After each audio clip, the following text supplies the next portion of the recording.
Maray pa, aramon niya to ngunyan sa DCGB. Nata, ano man dapat kong maaraman dyan? Ata, magdaog kita. Aramon niya to ang kakaibang mga informasyon, mga istoryang mapapakinabangan bago ang pangudtuhan.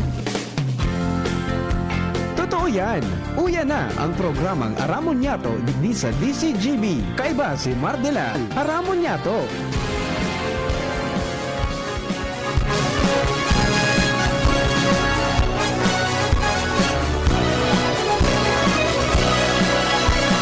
Kabayan, dapat mong malaman na kailangan mong maintindihan ang usapan na may kinalaman sa iyong kapaligiran. Gaya ng aming sinabi, makinig ka dito sa inyong bahay, makikaming dito sa programa Mardela ating kasama. Pakinggan natin si Mardela, samahan natin si Mardela sa balita, issue at sa komentaryo. Kay Mardela tayo ay panalo. Pakinggan natin si Mga tugang, good morning! I'm gonna knock on Good morning, Luzon, Visayas, Mindanao. your bell. Ako po sa lingkod, Mardila, dahil iba sa Litsana Perutian. Come out tonight. Iriba na po kita hanggang alas 11 lang. Medyo alipot lang ang programa ito ngayon, Webes.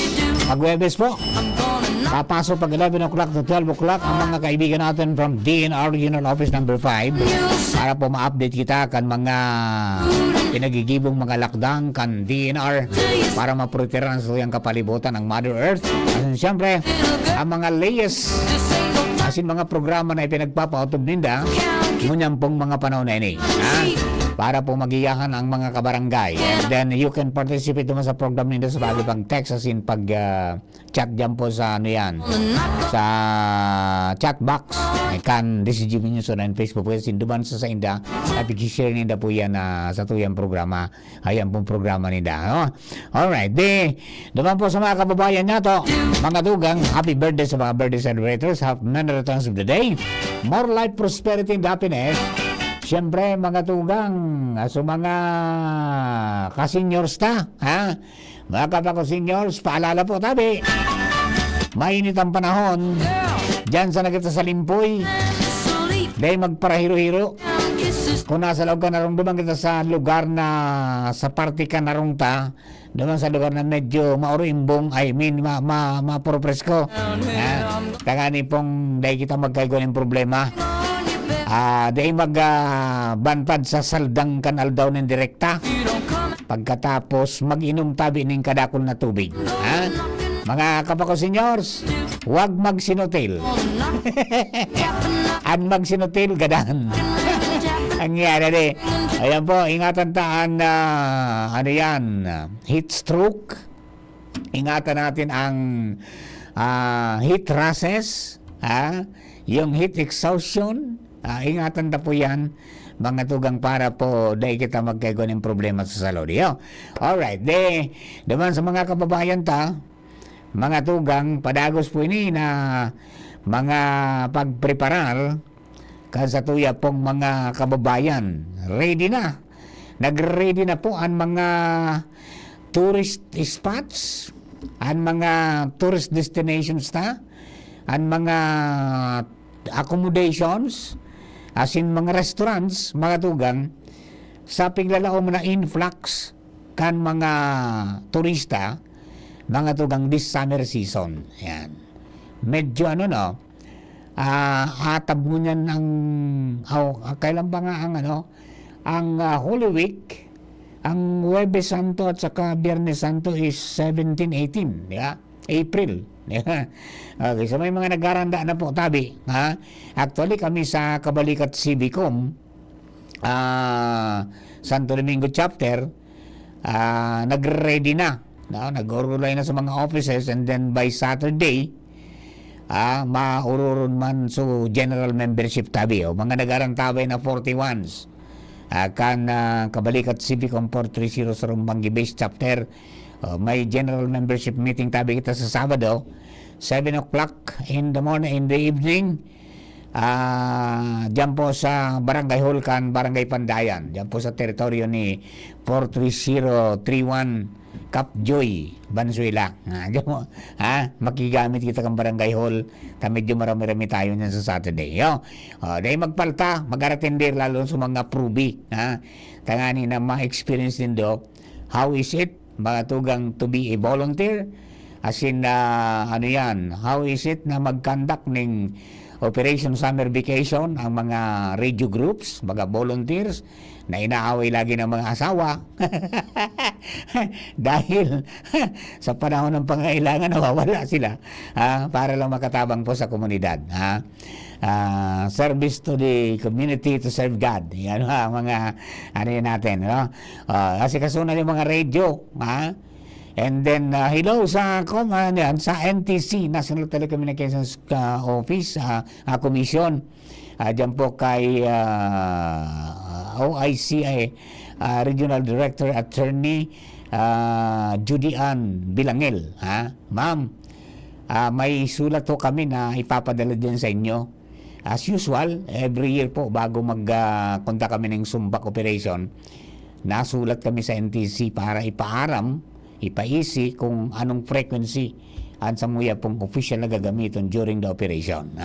Yan po tabi, ma'am. And then, salamaton sa padagos na pagsuporta po sa mga radio groups. As in, dyan po, siyempre, makakasabay tayo dyan ang iba-iba pang mga ahensya di gobyerno na nagpapreparar na yan ang pigahandaan, lalong-lalo na kapag Semana Santa. Dakol na nag-uruli from Manila, dakol man ang mga local na tourists, ang mga naglilibot, mga magkakapamilya na nagrilingan, malibot para magbisita iglesia. Siyempre babantayan tinampo para maging ariglado ang dalagan ka mga bihikulo. Kung may narautan man, yaon po dyan mga tugang minaaktibar ang mga pag-iriba na nagro-roving, as in may station sa mga kanto para makapagpaabot ng madaling komunikasyon. Hindi cellphone ang ginagamit natin. A very high frequency, yung UHF na radio, isang pindot mo lang, kausap mo na yung kaparty mo, di ba? Wala pating, kahit walang load, kunyan, balda ka. Yan. Kung may mga 1.6 o problema, yung pong mga radio po nindo, daraw nindo dyan, ipacheck, mga tugang dyan po sa PYZ Enterprises, kay Primong Raul Calio, at saka kay Marisa, dyan po sa, dating Mayon Emporium Baga, Door 3 yata sila Door 3. Hanapon na lang, may tatak naman, mayroon namang marka ng PYZ. Yan, para magiyahan ka mo ni Sir Raul, kung paano mag-purchase ng radio, kung ma-purchase, paano pagpalisensya, dapat po ang mga radio na ginagamit natin, lisensyado, including kita na nagagamit, di ba? Dapat may lisensya. Kung daiman, kahit yung radio land mobile, yung restrictive land mobile, yung pong RLM, na binibigay yan. Pag mayroon ka niyan, naka-attach ka sa base, halimbawa sa base ng Kabalikat, naka-attach ka doon, may certification na naman na isusubmit ka dyan sa NTC para magpatunay na ika-membro kan sarong radio group, and then lisensyado itong radyo, mga tugang kan radio group, yan, you will be allowed mga tugang to use that frequency na figure registro mo sa radyo mo, tapos itong pong lisensya mo na makapagpindot ka kayan legally, wala kang kaba-kaba. Diba? Kaya po tabi sa mga kababayan. Hello kay Sir Jeff Santos dyan po sa Queensland, Australia. Salamat sa padagos na pagtitiwala. And then siyempre dyan sa Dubai kay Sir Arvin na Balaoro. Si Ringman kay Bing Buenbones dyan po sa San Isidro sa Malilipot. Good morning Sendo. Sa gabos na mga misis o rikas-rikasan, taod to na naman sarap-sarapan ng mga premyuhan. Urog pa sa mga misis na nag-roll back mga tugang 11 pesos per 11 kilogram tank. So LPG. Kaya kahit pa paano ngayon nakahangos-hangos. Pagkatapos medyo nagbaba man mga tugang nung February nagbaba man ang singil sa kuryente. Kaya medyo ngunyan harababa ang tigbarayadan. Araraw ba sa barayada, nagkangarala sa iba. Yan naman, magkupara tamili, baba, fight naman sa nakita. Magkonsiderar man, duman sa iba. At wag nating abusin ng kuryente, ngunyan po nataginit, magpreparar kita. Tangon yan pa sa nangani, may problema na kita. Halangkaw ang heat index, ade. Aputong tado ang pag-asa kung kumusta ngunyan, kung sa oras na alas 10 ng aga, kumusta ang heat index mga tugang sa probinsya Canalbay. Partikular sa Legazpi. Yan.